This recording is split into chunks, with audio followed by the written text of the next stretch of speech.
हम चर्चा करेंगे शरद पूर्णिमा की। शरद पूर्णिमा जो अपने आप में बहुत बड़ा दिन है और इस दिन को बहुत शुभ माना जाता है सनातनियों में।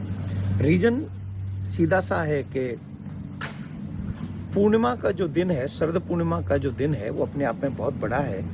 चंद्रमा जो है पृथ्वी के सबसे ज़्यादा करीब होता है और इस दिन शरद पूर्णिमा की रात्रि में जो भी लोग खीर बनाकर चंद्रमा की छांव में रख देते हैं और सुबह उसको प्रसाद के रूप में ग्रहण करते हैं, तो ऐसी मान्यता है कि उस खीर को अमृत तो प्राप्त होता है। और जो उस चंद्रमा को अर्घ देते हैं, एक लोटा में जल लेकर, चावल डालकर और कुछ पुष्प डालकर जो चंद्रमा को अर्घ देते हैं, उससे चंद्र ग्रह की शांति भी होती है, मन को शांति मिलती है और घर में सुख समृद्धि भी बनी रहती है।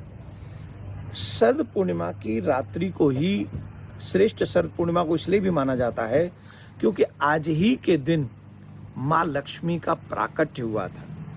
तो माँ लक्ष्मी के प्राकट्य दिवस के रूप में भी शरद पूर्णिमा को माना जाता है। श्रेष्ठतम ये शरद पूर्णिमा को माना जाता है इसलिए। और रात्रि में क्यों विशेषता है? क्योंकि इसको कहते हैं को जागृति।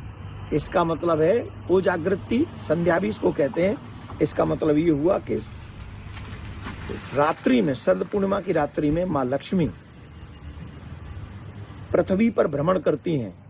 ये देखती हुई को जागृति माने कौन जाग रहा है, और जो उस रात्रि में जागरण करके, कीर्तन करके जो अपनी उस रात्रि में जागरण करते हैं, माँ लक्ष्मी की कृपा उनके ऊपर होती है।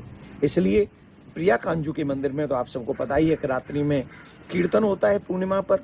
तो जो उस दिन रात्रि पर जागरण करते हैं, माँ लक्ष्मी की कृपा उन पर होती ही होती है। अन्य भी, तुलसी महारानी को भी लक्ष्मी का ही रूप माना जाता है। उस दिन महारानी लक्ष्मी, तुलसी देवी को भी पूजन करना चाहिए और चंद्रमा को अर्घ देना चाहिए, लक्ष्मी नारायण की पूजा करनी चाहिए। और हमारे वृंदावन के विषय में तो कहते हैं, आप सभी जानते हैं कि हमारे वृंदावन का चंद्र तो श्री कृष्ण है और उन कृष्ण चंद्र की रासलीला भी ब्रज में जो महारास लीला हुई, काम को परास्त करने वाली, वो भी शरद पूर्णिमा की रात्रि में हुई। तो आप सभी भक्त प्रेमी शरद पूर्णिमा पर जागरण भी कर सकते हैं, भगवान का भजन कीर्तन कर सकते हैं, लक्ष्मी माँ का पूजन कर सकते हैं, चंद्रमा का पूजन करें, लक्ष्मी नारायण का पूजन करें, तुलसी